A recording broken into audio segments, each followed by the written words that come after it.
안녕하세요. 지난주에 이어 하나님 존재 가설에 기한 일부 내용 중 과학혁명 후에 과학의 조류가 어떻게 바뀌게 됐는지에 대해서 말씀드리겠습니다. 비록 뉴턴은 유실론적 관점에서 그의 과학을 수행했지만 뉴턴 이후에 나타난 많은 과학자들은 다른 관점을 가지기 시작했는데요. 이제 그렇게 된 그 배경에는 그 당시에 어떤 그 철학적 조류의 변화와 또 과학적 연구에 있어서의 변화가 중요한 영향을 미쳤다고 마이어 박사는 설명하고 있는데요. 우선 철학적 사상의 변화 부분을 좀 생각해 보면 유럽에서 17세기, 18세기를 이제 계몽주의 시대였다라는 그런 얘기를 많이 하는데요. 이 계몽주의라는 것은 기존의 어떤 그 종교적 권위라든가 또는 정치적 권위 이런 거보다 이성을 중요시하는 그런 그 사상이었었는데요. 17세기, 18세기에 등장한 많은 그 유럽의 사상가들이 이런 그 이성 우선주의의 관점에서 그동안에 받아들여지고 있었던 설계 논증 또는 유실론적 관점에 대해서 그 회의를 이제 표시하는 그러한 글이라든가 또는 그러한 이야기들을 이제 하게 되는데요. 뭐 여러 사람들이 있지만 대표적으로 이제 영국의 철학자였던 데이비드 휴음하고 독일의 철학자 임마누엘 칸트를 예를 들어서 설명하면 휴음 같은 경우는 그 당시에 영국에서 뉴턴 이래로 자연신학이 굉장히 번성하고 있었는데요. 그런 그 자연신학적 논증에 대해서 휴음은 문제가 많다라고 이제 여러 가지 회의론을 제기를 하면서 자연신학을 이제 약화시켰습니다. 휴음이 대표적으로 이 자연신학과 관련해서 제기한 문제 중 하나는 그 당시에 이제 자연신학자들이 자연에 있는 복잡한 생명체의 구조는 복잡한 시계가 지성적인 시계 공에 의해서 만들어질 수 있는 것처럼 놀라운 지성을 가진 신적 존재에 의해서 이것이 설계된 것이다. 라는 이제 그런 그 논증을 많이 했었는데요. 이제 휴은 그런 논증이 시계와 유기체와의 공통점만 인식했지 그 차이점은 보지 못했다라고 이제 비판하면서 설계 논증을 좀 약화시켰거든요. 또 나아가서 휴은 자연 법칙의 확립은 기적의 가능성을 부정하게 한다라고 주장함으로써 기적이 불가능하다라고 이렇게 이제 또한 주장을 했습니다. 즉 신적 개입에 의해서 일어날 수 있는 특별한 어떤 그 현상이 불가능하다라는 것을 이제 주장을 한 거거든요.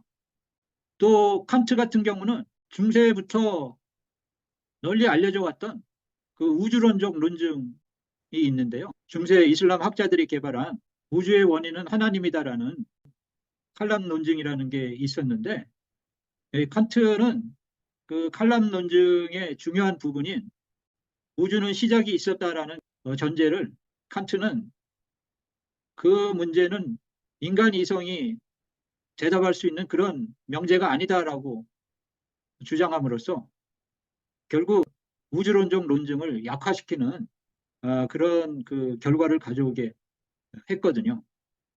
그래서 이런 식으로 이제 계몽주의 사상가들이 기존의 설계 논증이나 우주론적 논증에 대해서 회의를 표시함으로써 그런 논증들을 약화시키는 결과를 가져오게 됐고요.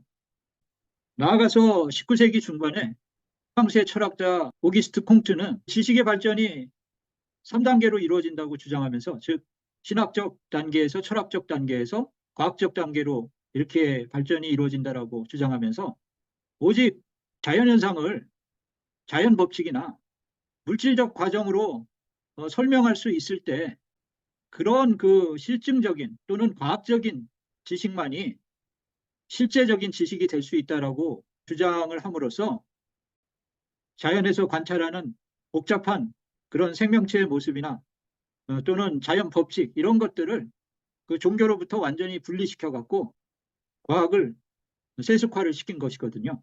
그래서 이제 이러한 그 콩트의 영향으로 점점 이 과학에서 어떤 신적 존재를 원용하는 것 자체를 금기시하는 풍조가 생기게 됐고, 결국 이것은 이제 나중에 방법론적 자연주의라고 해서 과학을 정의를 할 때 그 초자연적인 존재를 원용하지 않고 오직 자연의 그 모든 요소로만 설명하는 것만을 과학으로 정의하는 그러한 새로운 어떤 그 규범을 이 과학계에 이렇게 세우게 되는데 중요한 기여를 했다라고 이제 볼 수가 있겠습니다.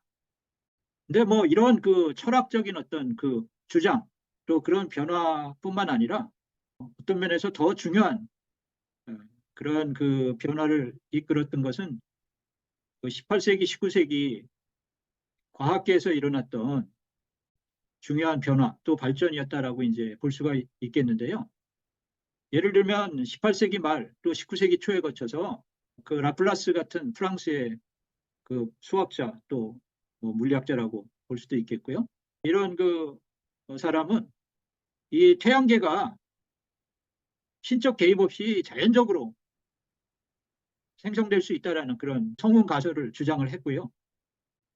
또 영국의 지질학자였던 라이엘은 19세기에 그의 유명한 지질학 원론이라는 책을 출판하면서 이 지구의 가장 인상적인 어떤 지형, 예를 들면은 산맥이나 계곡 같은 그런 인상적인 지형이 자연적인 그런 침식이나 퇴적과 같은 그런 과정을 통해서 다 이루어질 수 있는 것이다라는 그런 주장을 했고요.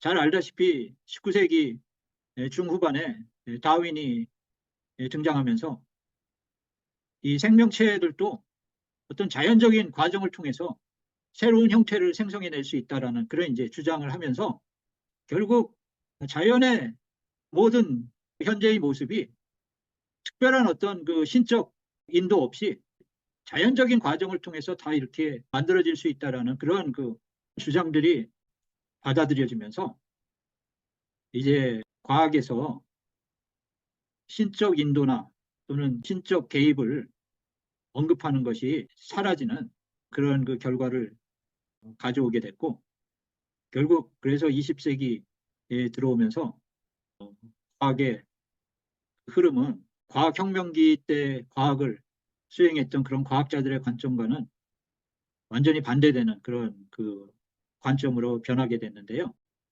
그래서 이런 학자들의 등장으로 인해서 현대의 그 진화론자들은 여기 나타난 대로 이렇게 이제 얘기할 수 있게 된 것인데요.